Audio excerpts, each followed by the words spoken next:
Well, we're back. Welcome to American Zarathustra once again. This is another live studio stream. I am doing some artwork for the Bizarchives 2, published by Big Dave Martell, my good buddy. So this is an exciting project. Bizarchives is taking back the tradition of fiction writing from the pulp fiction magazines of the 1930s, which were the basis of so many great movies and comic books and other kinds of literature and art in America. So a lot of what we can trace back to in terms of like superhero films and goes back to comics, which goes back to pulp fiction stories. Conan the Barbarian, Flash Gordon. I could go on and on. There was a lot of kind of like mystery, murder, cowboy stories. A lot of it was very risque for its time. So there's a certain element of I don't know, adult entertainment to it. It's not obviously pornographic. It's meant to be uh, sort of scintillating in a way. So, but for some reason, sex and horror go together. There's some kind of psychological relationship there. I think that even in film, that's still kind of a prevalent thing. But anyway, so here we go. I'm basically just doing my business here. I did change the sensitivity to my camera, so I should not have huge issues today with like autofocus stuff. But I'm going to zoom in a bit and let you get a closer look at the artwork here. So this is an image. I just said I was not going to have autofocus images or problems, and okay, there we go. So this is an image of a woman in these catacombs. This is in the 1800s. She is possessed. I can't tell you too much about the story. There's this gentleman here who's trying to help her, and then there's this priest who runs the church where all of this is happening, and you maybe kind of get a little bit of an idea about what kind of person he is just by the way that he looks. Um, so this is going to be a fairly complicated piece to do because of the lighting and the drapery on her clothes. To be able to have all the tonal varieties, variations, and etc. on her clothing is going to be difficult. So here I've got a kind of an oil lamp up at the top. That's going to be the, what do you call it? The sort of light source. And yeah, we're going to be working on this tonight. If I can get autofocus to cooperate. All right, so hello to people who have joined us. Maybe say hi in the chat. Let me know who's here with us today. Once again, I'm trying to get the camera to. I worked all this out before the show, so we wouldn't have camera issues, and we're having camera issues. So, sorry about that. Tell you what, let's put some music on. That'll make it all better. Here we go.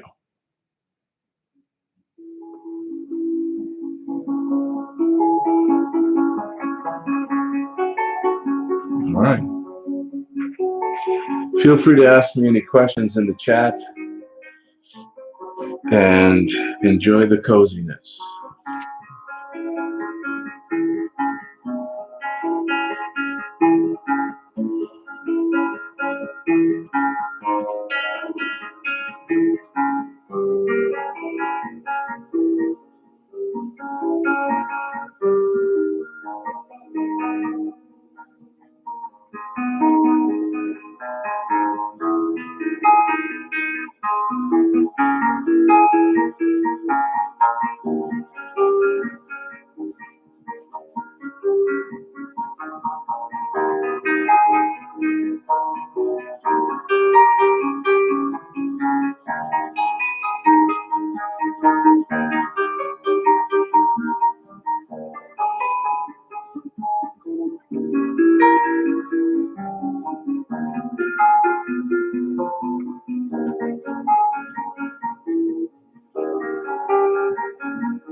So I have to reconstruct that mouth because I don't like the way that the shadows came out on it.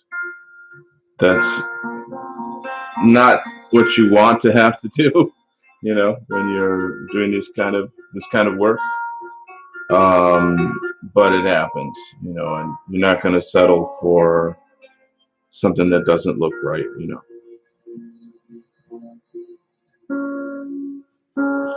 Problem is sometimes you can't get back the thing that you had. So that's one of I guess, the aspects of art is that sometimes you hit magic and you want to keep it if you can.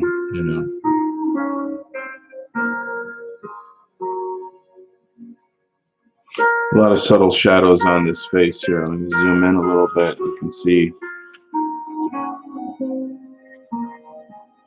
the shadows show a lot of psychology, a kind of an extra dimension to the character, if you will. So,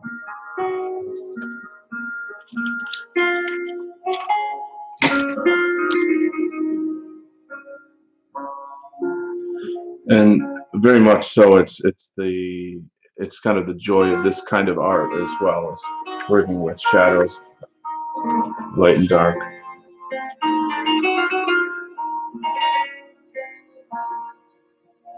So you can see his jacket is very, there's a lot of light and shadow happening there. This is going to be a really nice piece when it's done, but it's going to take some time though. Good things come to those who wait, maybe. Okay, back to work.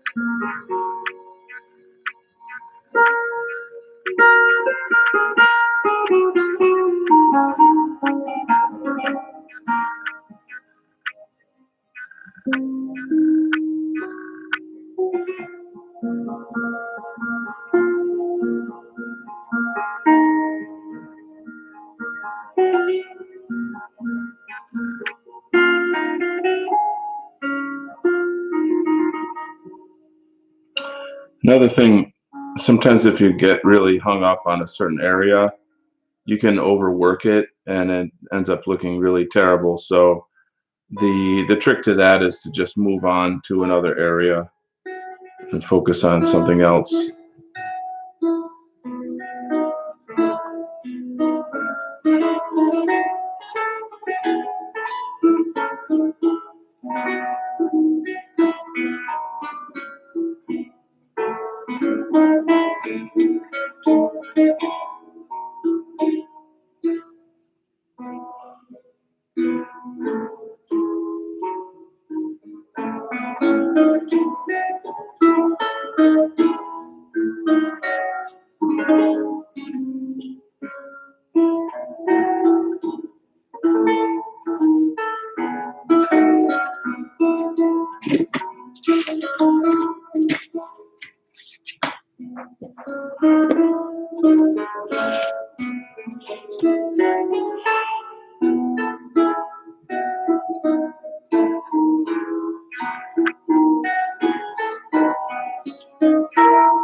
So if the light's coming here, it's radiating out in this pattern. So if I think about his arm along here, then I have to figure, well, the light's coming down. There'll be light on his shoulder and the back of his arm. Maybe that music's too loud. Hold on. Oh, no, that's too low. It's a bit better. Um,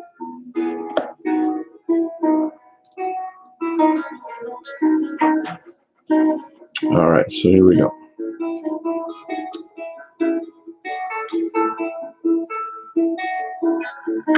I also really enjoy doing period pieces. You know, this is a different time, you know, not modern times, and so it's just really enjoyable.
Now this arm might be casting a shadow down here too. You have to think that perhaps there'd be a cast shadow here, for example. And that's kind of nice because it highlights the hip, you know.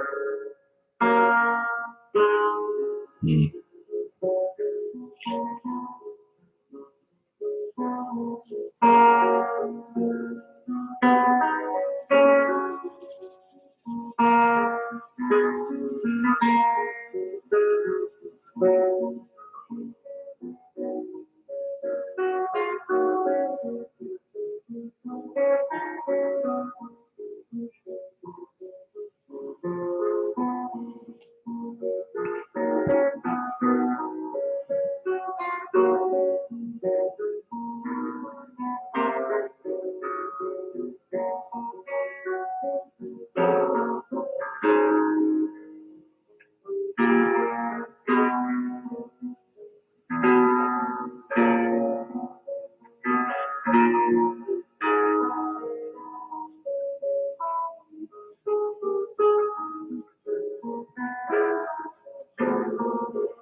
Burned blah blah. Wonderful. Nice to see you, sir. Yankee Apple. You drinking coffee?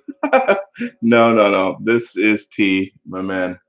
Uh, Americans do drink tea. Mm.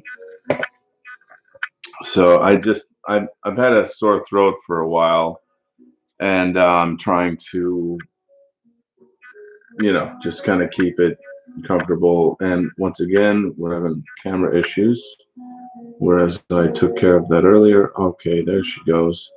So there's so many subtle things going on with her gown and her hair, this form and the spirit of it that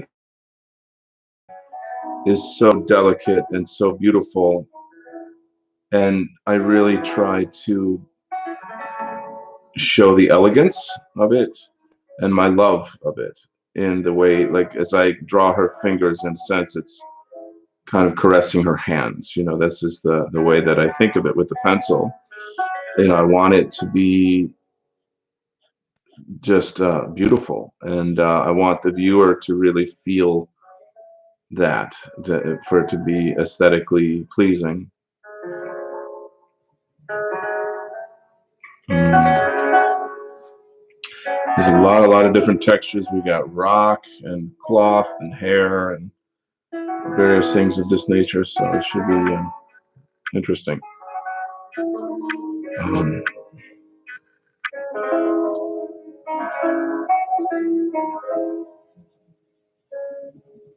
so beforehand, I laid out the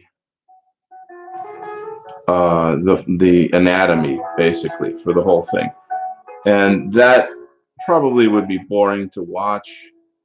I think maybe this is a little more interesting to watch. I hope. um,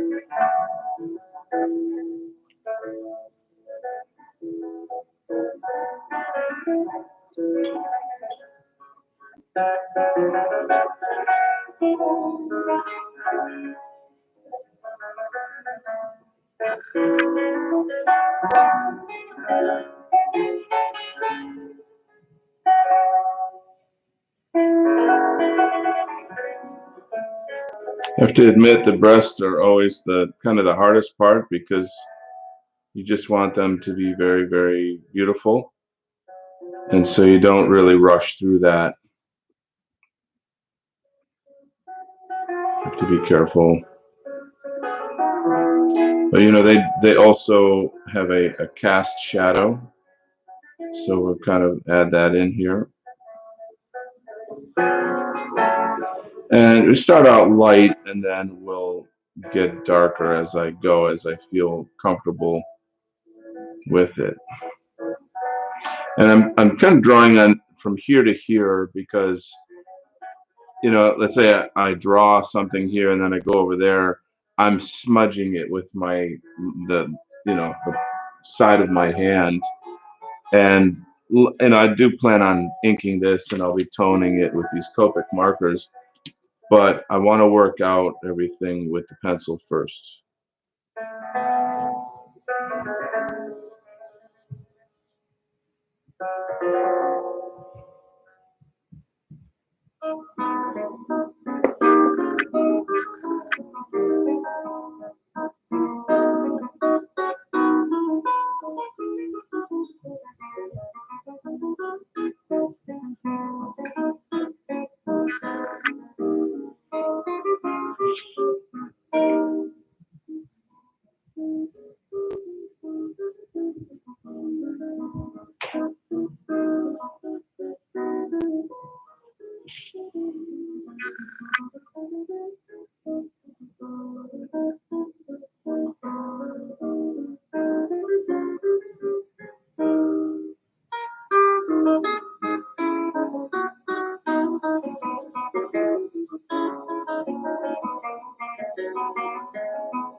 I like this part where he's resting his hand on her head.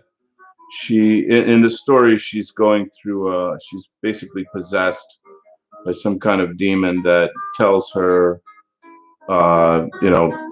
people, so and so is going to die, and I guess that's more than I should say. But the fact that she's possessed makes it a kind of an interesting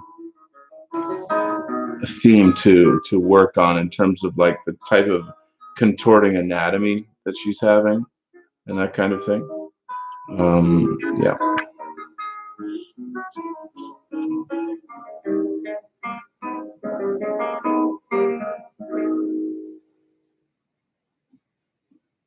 The thing I'm a little worried about is that I'm kind of making this harder than it needs to be, meaning I'm going to go in and do some inking over this, but I feel like, you really, really got to layer up all the tones, and you don't you don't want to be, I don't know, it's difficult to explain, but it's just kind of how the process goes.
It's weird for me not to be talking on my shows. I'm used to that. Harold Ev, great to have you. Looking awesome, man. Thank you for the work you're doing for the project. Yeah, yeah. Thank you. I'm glad to be a part of it. I mean, Dave is just the best. The community around him are awesome people. And this is actually a sort of a dream of mine. I've been interested in this kind of work for since I was young, to be honest with you. So it's all the pieces fell together like magically, to be honest with you. So I'm just really glad that it's all happening.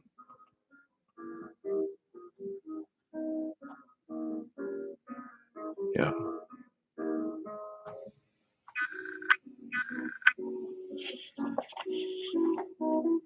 Oh, it's late in Bongland. Okay. All right, buddy. Yeah, we'll see you on the flip side. Okay. There we go.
So what's interesting about this is that there's shadows within shadows.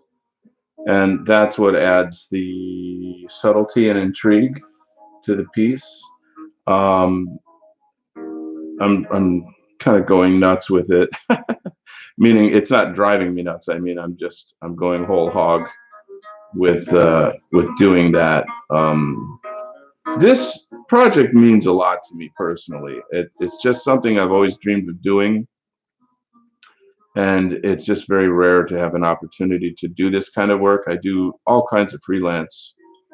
Anybody can see that from my portfolio, but this is the kind of stuff I grew up on. I have, as you can tell, I got a lot of magazines, etc., in this genre. Um, you know, creepy, eerie, heavy metal, these kinds of things, and some of that's a little risque. But that's exactly what I meant about this. It's sort of swords and sorcery world, sci-fi world, um, cool stuff, and actually, it's very masculine. A lot of it. So it's nice that the Dave's brought this back. We need kind of masculine entertainment. To be honest with you, something that puts our people in a better light, and et cetera, et cetera. If we could only get the damn camera to cooperate. So let me just kind of give you a close-up view of that, and the light's sort of reflecting it off it. There you go. That's maybe a little better, although it's at a weird angle. But it gives you a flavor for the subtleties. Maybe I'll get even closer. I don't know if I can do that. The light is funky. But I think you get the general idea of what I'm talking about here. Lots going on.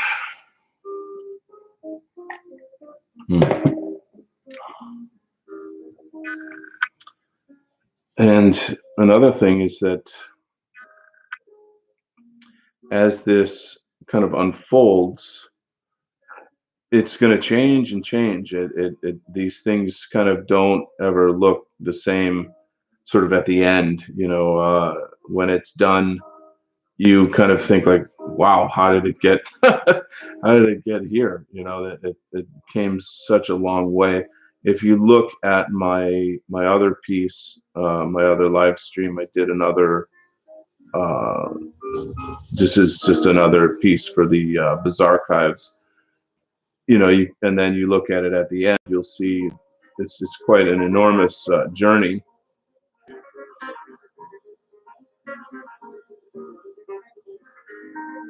Now, this creepy priest, this is like basically an evil priest. I'm kind of going off of certain tropes that you've seen on movies, TV, or whatever. He's got a sort of a gaunt face. He's kind of balding. His hair is stringy and greasy. He's got these. He's just sort of wrinkly, beady eyes. The rest of it, you.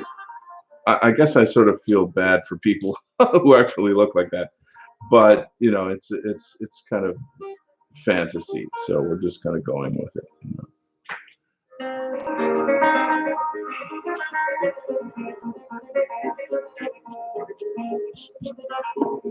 Now the interesting thing here is with the light. Again, I'm afraid that's too loud. Okay, that's more manageable. With the light coming from the top of the page, this is awkward, then the priest's face should be very dark, actually. I'll have to sculpt some shadows around that skull of his, and then that ought to make it look really beautiful in a kind of horror way. But then I need to have a reflective light. So there'll be a kind of a reflective light coming off of here. Now, in comic books, which again come from Pulp Fiction, they use this technique where the shadow is running down the center of the face. Now that seems counterintuitive. Like, why would you block the face out, right? Well, it's not blocking the face out per se, but it gives the character almost like a split personality. or the impression of a sort of a split personality. So it's very psychological, obviously, right?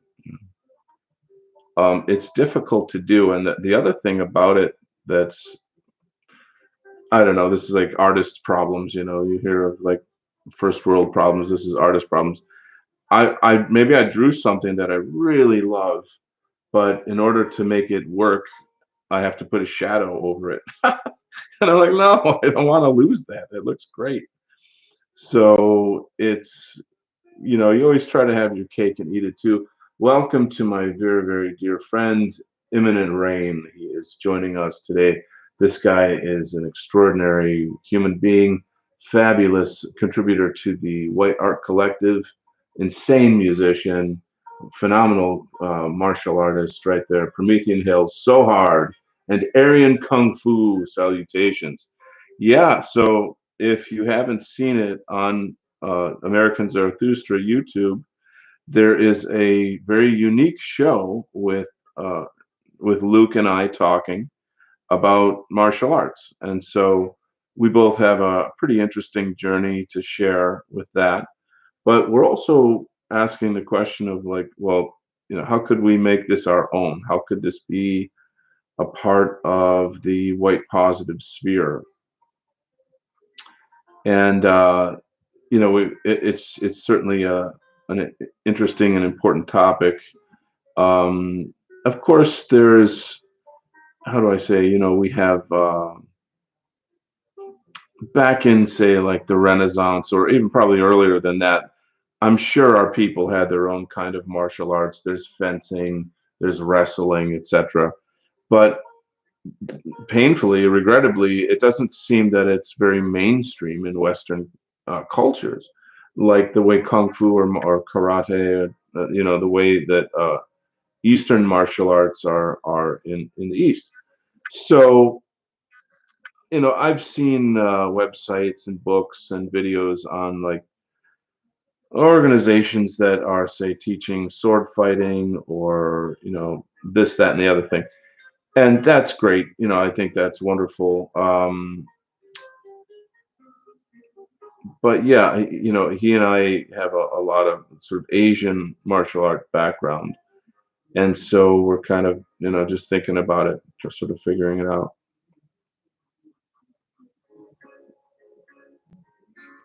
What I love about the 1800s are those mutton chop, Wolverine style sideburns that guys used to have, and sometimes they'd grow it into a mustache. So I'm giving the priest those kind of sideburns. I think they look cool. It just gives him more character. Imminent Rain says a friend of mine just got me connected to Ali Abadi, author of Zen Kung Fu, and the blue-eyed, red-bearded barbarian. Wow, wow, that's awesome. You'll have to share more about that.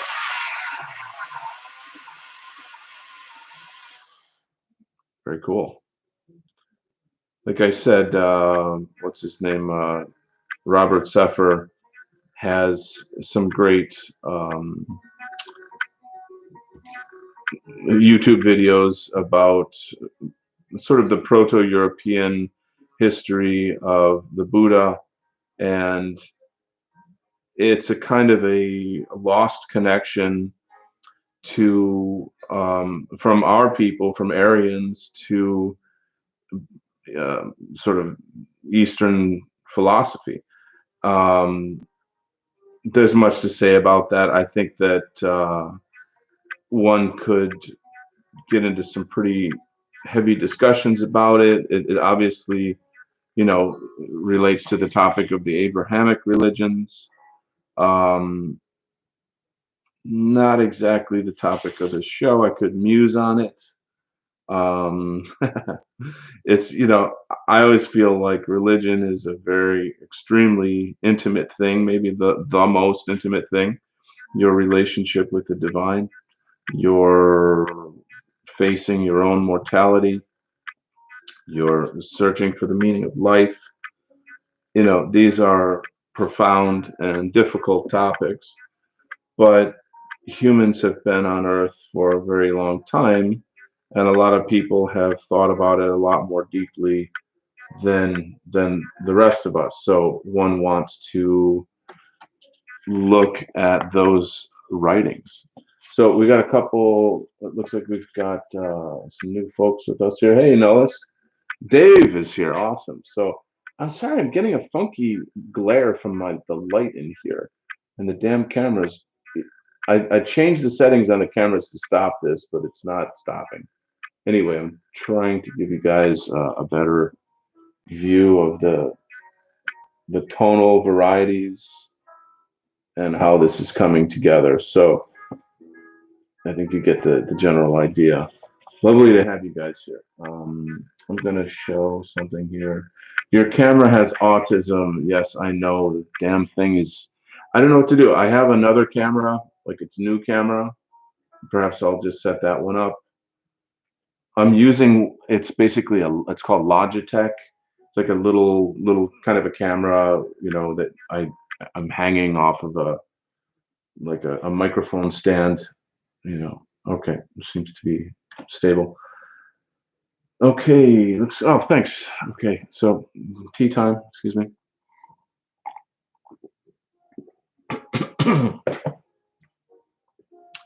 I have a terrible tendency to like drink too fast and it goes down the wrong pipe. Ouch. All right, so let's continue here. So the light source is up here. We have like an oil lamp and it's cascading down her body. You've got her hips here. There's going to be some reflective light coming sort of like just from anywhere else. So we don't want to lose too much of her like say her legs, her hips. That's the whole. She's the centerpiece, right, of this. You've got foreground, middle ground, background. You've got architectural aspects in the far background there. That, like, if you look up catacombs, you'll see that kind of architecture. It's really cool. So the question here is like, how far do I go with excuse me, with shading this excuse me, this part of her hips and her legs. It has to make sense. The lighting is everything. In a sense, light and shadow are the mediums that I'm working in, literally. Yeah, line is obviously one of the important aspects of this kind of art form, but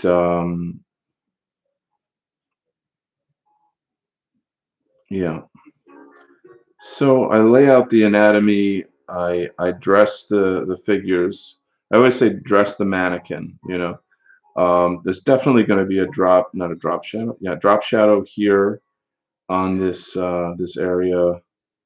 So I think I'll kind of put that in. Now I made one of these. I'm really making it very hard for myself on this job. Anyway, this type of a cushion, you can see there's like little buttons in it, and it's got. I'll have to give you a close up, and then you'll know what I'm talking about in a second here. There's just millions of little illustrative techniques that I've learned through comics over the years that I'm employing here. And this, even just crazy little things like this, I'll show you. For example, the bottom corner, I don't know how to hold this, hold still. The bottom corner, right, is there's a lot of overlapping of his hands in prayer. Her legs are overlapping the edge of this kind of, I don't know, bed, table, chair thing she's on, and the corner of that is overlapping this man's cane, right? So like you have all these things overlapping each other, and what that does is it creates space. It creates the illusion of space. Now, it's not something you would think about, right? You don't think about those technical aspects. You just think, oh, okay, this is an illustration. You're trying to understand the story of it, right? The narrative. Um, Excuse me, but all those kind of little layouts things. It's like the architecture of the drawing. You could think of it that way, right? And even her toes have to be very delicate. You know, you have to think these are my lover's toes. You know, I'm gonna massage them. I probably shouldn't be talking like this. Anyway, it actually is how I think. You know, when let's say I'm illustrating a woman in a story like this in some way. And if you don't have that kind of love for your characters, then your audience isn't going to feel it either. You know, it's kind of, in a sense, it's like acting. I often think of illustration like, you know, or comics specifically as the poor man's filmmaking.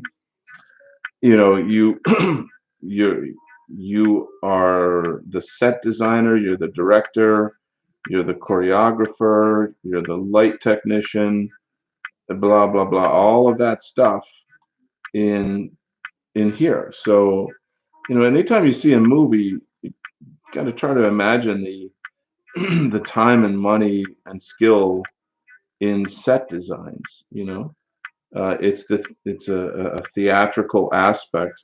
The environment itself is another character in the story. So like the catacombs, right? So I have, oh, there goes my damn camera again. So in the background, you can kind of see these architectural forms here, like so. And again, I talk about creating space. Notice how they're overlapping. There's a sort of a rhythm to that. So it's just one more kind of visual intrigue, if you will. I'm trying to get my camera to stop spazzing out on me here. Okay, okay. Toes are based. All right, Luke. Toes are based. M14, let's go. Nice. Uh, what sounds cringe, Dave? I didn't know. I didn't catch it. Talking about toes.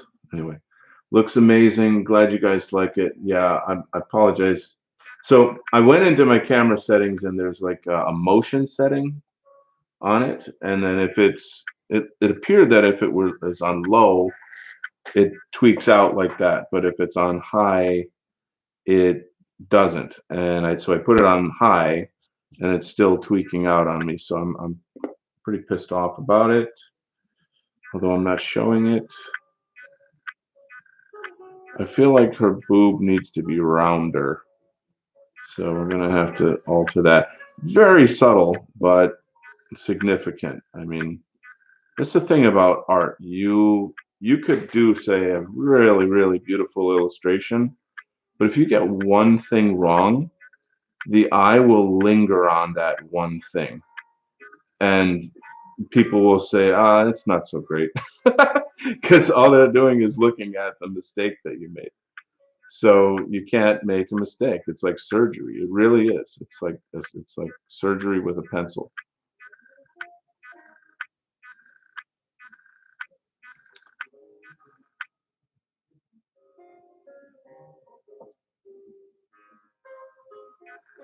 And there we are. Come on. Okay.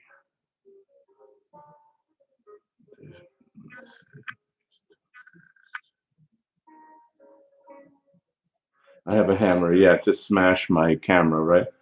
I think the other camera that I have is the same brand, so I don't know that it's gonna fix anything. Hey, I like good art. Thanks, Ghost Rider. Simon JJ, my brother from across the pond, is here. Good to have you here, as always. It's probably very late over there. I apologize. I have a lot of work to do for the Bizarchives, so I'm going to be doing as many of these streams as I can. Um, you know, when I can, right? You know, and I have time tonight, so I'm doing one. You know. Um,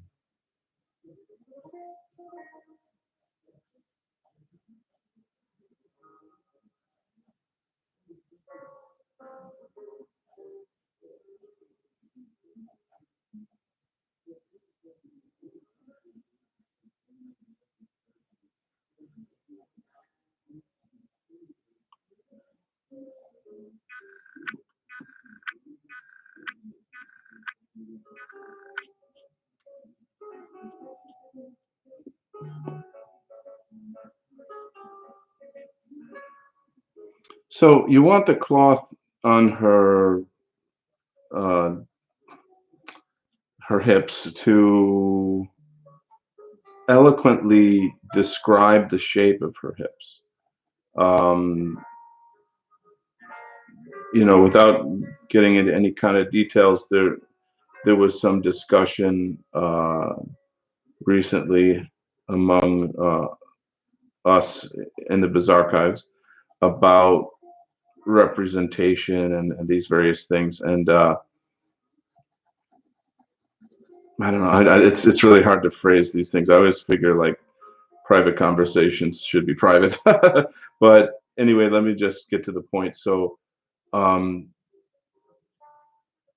there's something to be said for presenting the female form in a beautiful manner in the age we live in, right? Okay, so everything women are so demoralized and like what's the word? Sort of commercialized, I guess, in terms of their beauty. And I don't know, I hate it. I think it's a horrible thing.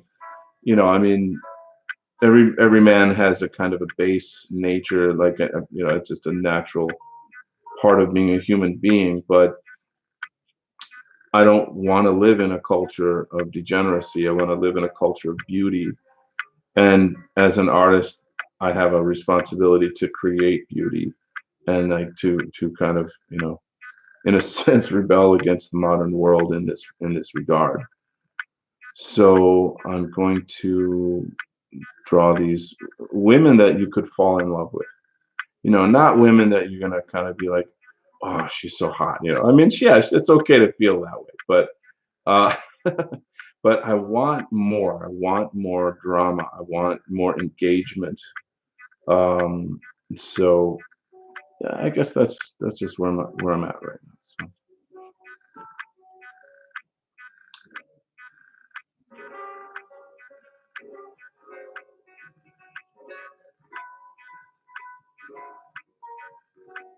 okay, let me check the questions here. Hammers. Let's see. Great to see you. Da, da, da. Yes. You guys are chatting with each other. I need to get back. All right. I'll give you a little zoom in here to kind of show you or try to show you what I'm doing. Give you a sense of the light and the tone and the form. So tone is the variety of light to dark, right? And you can kind of see that all of that's going to build and build and build. It's not just going to stay like this. It'll grow and change. I really have to get a new setup. I think next time I do this, I'll do it at my drawing table. Um, it should be a lot better as far as like not having weird lighting and stuff, and so that you guys can see. And I'll get the camera closer to the artwork as well. So, and then if anyone has any questions, feel free to let me know. I'm kind of shocked that I've been going an hour already. That's part of the what's incredible about doing art is that you can't believe how fast time flies. And you don't want to leave the table. Like at the end of the evening, when it's sort of time to go to bed, I got to get ready for work tomorrow, something. I'll be getting ready for bed, and then I'll kind of come over to the drawing table and I'll look, and I get ready for bed, and I'll come over to the table and look, and it's like my baby. I can't take my eyes off it. I want to keep looking at it. Random question: what are your thoughts on fountain pens and calligraphy? Well, I mean, I guess maybe what you mean to say is calligraphy pens. It's a specific type of, they're called crow quills. I used to use them a lot when I did uh, sort of organic inking, not like inking using pens and markers. I love them. They're extremely versatile. I never learned calligraphy per se, like like traditional calligraphy, but those kinds of pens are quite excellent for black and white art, inking comics, the rest.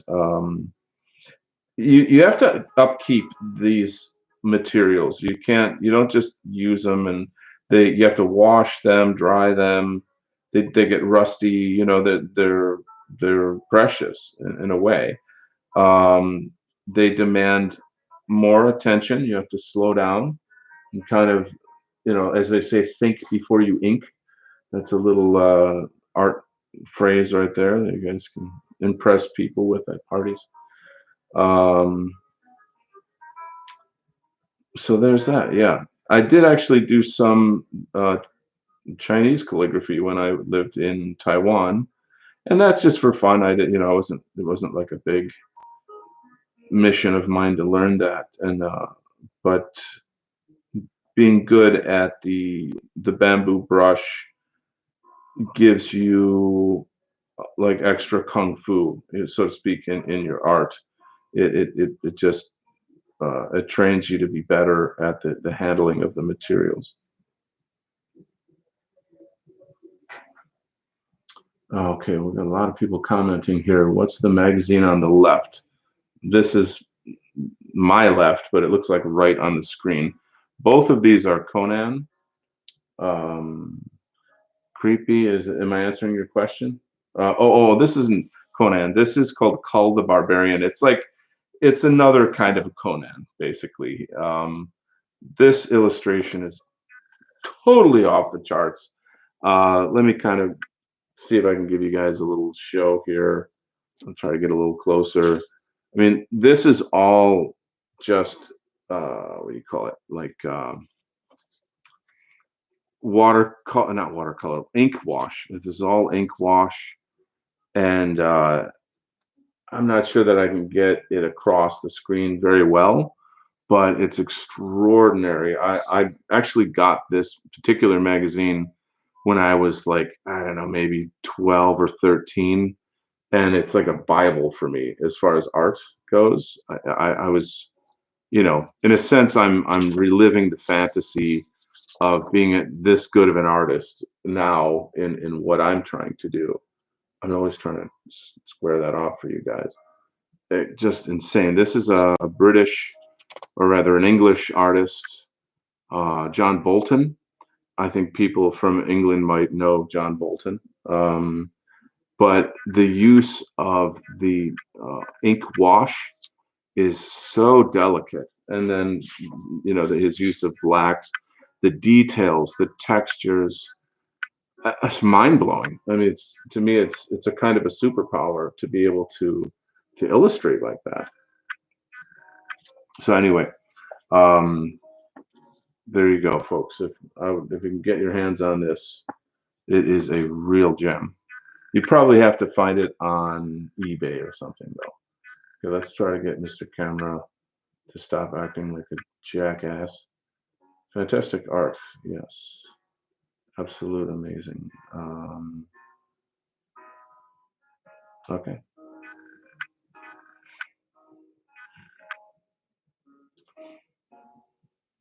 beautiful architecture too. Yeah, architecture is massive. I mean, it's such an important part of artwork. Now, you know, in the job that I'm doing here, I'm helping the storytellers. I'm assisting the authors who write these stories. So it's really a fun and cool kind of collaboration to talk with them and you know get a synopsis of the stories that they're writing and then visualize it. And of course, I have them send me any kind of images of this is what this guy's suit should look like, or I'd like her face to look like that, or whatever. And granted, I do have my own what's the word, like oh God, I don't know how to express this. I have my own artistic freedom where I kind of like I want to be able to do it my way, I guess, right? And that's all good and well. Everybody respects that. That's fine.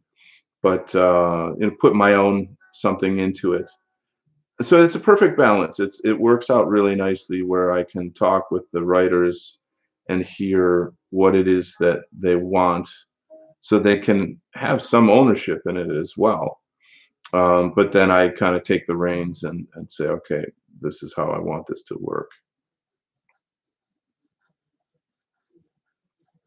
So like on her hips here, um, I'm adding a lot of tonal variety, and so I'm gonna need to work that through in this kind of drop shadow here. I don't know if this is boring to listen to, but like this really is like surgery. It's if a certain area works, or you have to connect all the areas to the other areas. It's how her hips are laying on the couch. There should feel like some weight there. And I don't want to just blur it into one big black shadow. Then I lose the beauty of her hips. Um, but at the moment, I'm not happy with the way the tone is working. So I have to create kind of more variety of tone to make it blend more. And then there's the issue of, well, it has to look like cloth, right? And cloth folding, this kind of thing. So as an illustrator, you're juggling so many aspects of the art. That's very hard. It's freaking very, very hard. Let me read some comments. Amazing, da da da, called conquer. We will reclaim our destiny, our true kings, knights, artisans. Yes, and we're doing that now. So welcome to Yiz, our dear, dear friend, Yiz the Unifier.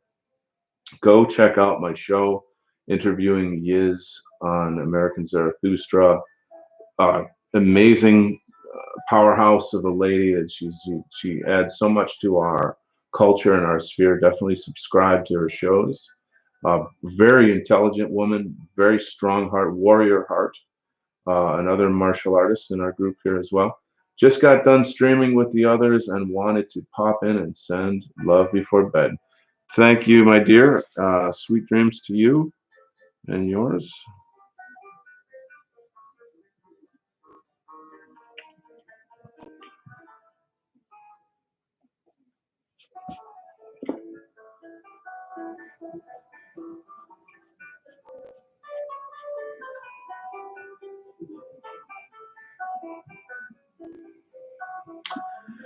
And it's funny because I see the things that are wrong in my own work. And I know other people will be like, wow, that's great. And then I'm like, it's not great. It's okay. So I have to kind of be hard on myself a little bit and say like, I don't like the way that looks. It's not working. Something's wrong, blah, blah, blah. Ah, the life of an artist.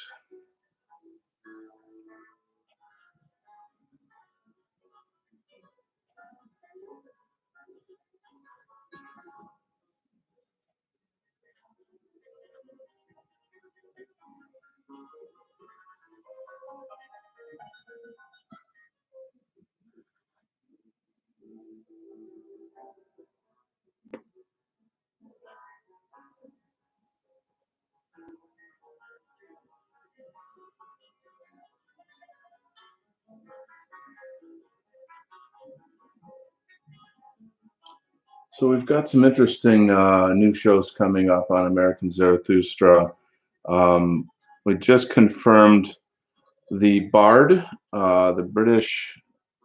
Help me out here, Nellis. I'm concentrating on my art, so I forgot what that stands for. But our dear friend from it's a British art group that I'll be having on Imperium Arts on Friday.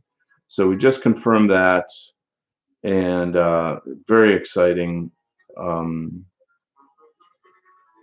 I really think it's important that all of our different art spheres are kind of crossing over with one another. Um, I just did, not just, but I recently did a show uh, on the XYZ.net website and channel, if you will. And that's in Australia, right? So, but I often think about, well, what about other countries, France, Germany, Spain, Italy, and, Central European countries, etc., where, who knows what's going on over there.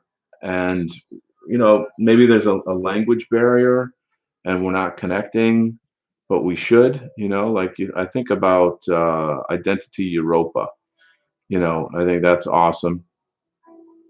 So is there any kind of cultural element to Identity Europa?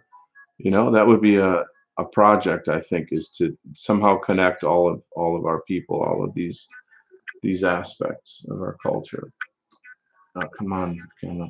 See, I'm looking at the art and then I don't see that the camera's tweaking, so I apologize. We will reclaim our destiny. Let's see, what do we got here? Nulla says, sorry, I was messing around with a pen and took it apart. Haha. Bard, British artistic reactionary dissidents. What a kick-ass name. That is such a kick-ass name. If I'm not mistaken. Yes, thank you. Also, Nullis is going to be starting up the Conversations with the Wind show that he creates. I'm very, very fortunate to be a guest on his show and help him out with that. Uh, yeah, I believe in October is when he'll be starting. As usual, there's always great guests, great conversations. He always does really deep dives on a lot of content, a lot of ideas. What I also really love about it is how he brings in Hungarian culture, other aspects of the white sphere, if you will, and Eastern European, etc., German, etc. So I don't know how many other people that can do that, and I think it's great that we have him in our world. So what do we got? Franklin Peanuts, welcome, Mr. Peanuts. You are welcome here on American Zarathustra. Promethean Healing. Dave, I love the movies. Da da da. I'm the co-host. I feel I know I'm the co-host. I should say that I'm the co-host, but Nullis does all the work. I mean, I'm there to assist, and I help as best I can, crack a joke, carry things if there's a technical issue or something. But the amount of work that he puts into these shows, I can't take any credit for that. It's tremendous. And not only that, it's his style. Like he has a style, which is beautiful and unique to him.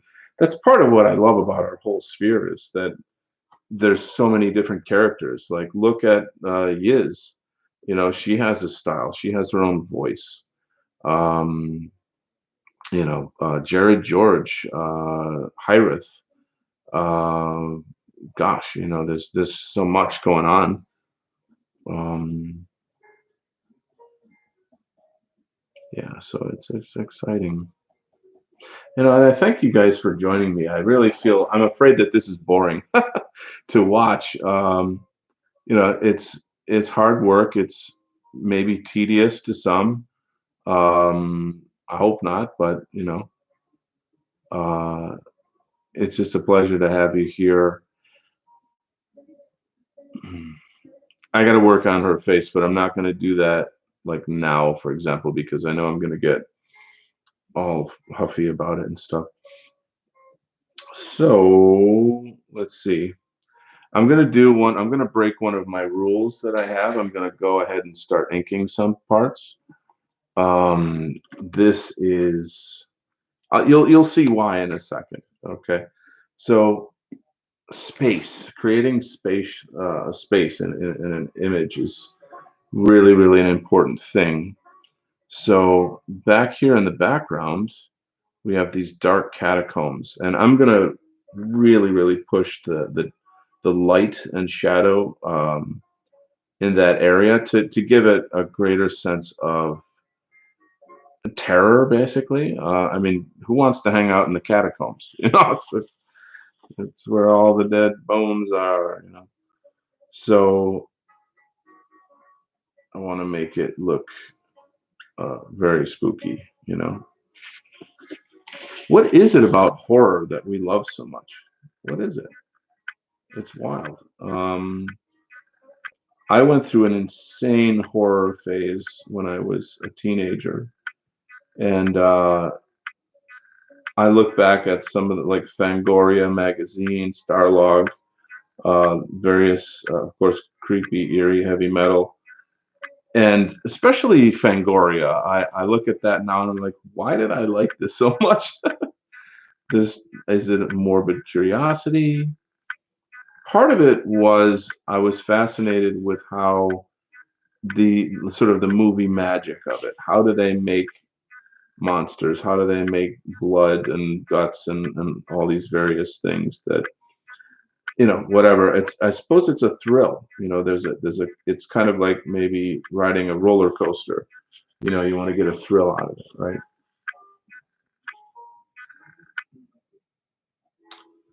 So let's see.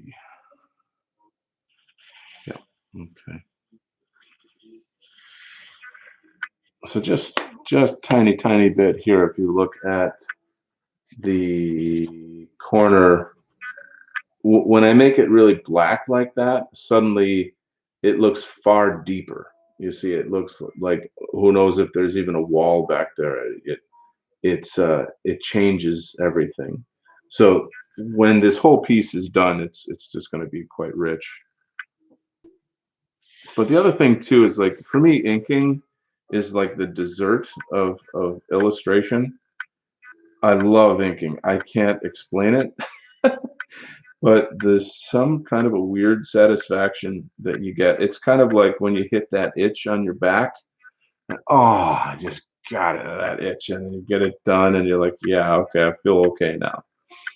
So doing the kind of the layout of the piece, that's eating your vegetables. That's sort of the sit-ups and push-ups of illustration.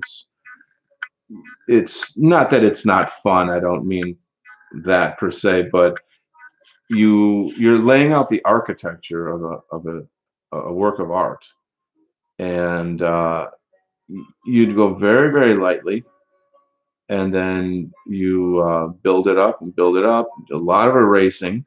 Like I said in my last show, the eraser is your friend. Hey there, Western residents. Welcome. Good to have new people and different people here.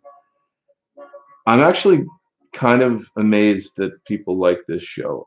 I mean, I'm not knocking myself or art or whatever, but um, it's not like I'm sitting here lambasting libtards or, you know, doing an Alex Jones freak out or something.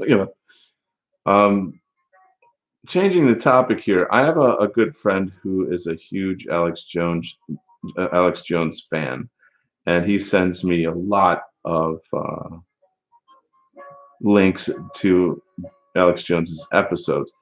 I don't really watch them. I read the title of it, and I'm like, oh, okay, I know, about the corona or the vaccine or whatever. Um, it's not. I mean, he's to me, he's like the Howard Stern of the right. He's but I'll be honest with you, he is doing good work. He's doing a lot of good work. He's obviously let's turn that off. I hate commercials like you can't believe. Anyway, so yeah, I think because our situation is so grave at this point that his the quality of Alex Jones's shows are maybe better. I don't know if I should be saying that. I'm not knocking him anyway. But again, that's a style. It's like And the other thing though you got to watch out for is the fear porn. Um, I think even Fox News is fear porn to a certain extent, and it's really unhealthy. I want to be informed. You know, I'm actually I think I've got better intel than most people I know, and I stay on top of what's going on. But at some point, you kind of have to disengage because it's so toxic and so scary and negative. And then you get the shows where everyone's trying to sell you something, so they got to keep you excited. You know, they got to keep you on edge, and it's tricky. You know, if you want to be a part of this movement and you want to create content that people are engaged with, that helps them, that's important. Um, I don't know. You just have to have a certain level of like integrity to what you do. Another vlogger that I'm getting back into is Joel Davis. I really am impressed with his intelligence, his how articulate he is. I don't know what to call it, but he's got a certain kind of perspective, I suppose, an angle that is unique to him, and it's really, really, he's just, it's amazing because he's very tough about like, here's the truth, here's the raw, painful truth, but he has a gentle and good heart, you know, and he has a spiritual side to him that I think people need to see more of, and I think that maybe even is what inspires him to do what he does. I don't know, probably that's a no-brainer. Another guy I've been getting back into a lot is Jason Reza Georgiani. Specifically his, well, everything that he's. I mean, I'm sure everybody's got their, you know, like I like this or I like that, or he said that one thing, and so I don't listen to him anymore. You know, I know how it works out there. I get it, but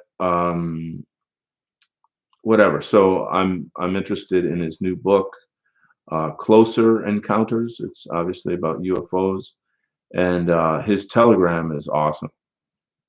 So that's something I would recommend. Um, Dave Martell here says, my theory on love for horror is as we're separated from the wilds, predators, and war by the technosphere.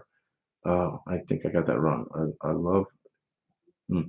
We have a subconscious desire to feel fear for that which hunts us but no longer does. That's heavy. That's some deep stuff. You could dissect that for sure. There's a lot to unpack right there. Um, yeah, it's funny. To me, that's like the topic of hate. Like everyone's all lovey-dovey, and you know, we should, love is the answer to everything. And I'm like, I think of love and hate as like hate is just as natural as love. It's a human instinct, you know, that we have. It's not there for no reason, you know. It's a part of the human experience. And honestly, I don't know. I mean, I'm not advocating hate or whatever, but I'm just trying to say that taking like a new agey love is the answer is really kind of childish in a sense. So anyway, I'm just trying to hold this up to the camera. You see how that black created so much space in the background? It really changed it changed everything, and it creates mood. And in a sense, there's a like a sense of confusion, like there's a labyrinth back there, and that I don't know. I feel like see how it's composed right over the man's head, so he's confused. You know, what is she? She's this woman is you know she's what's the word, possessed, and how do I help her? And so there's some sort of dark mystery to it. So there's always sort of symbolism that goes into artwork that you want to try to harness as an artist. Ah, this camera.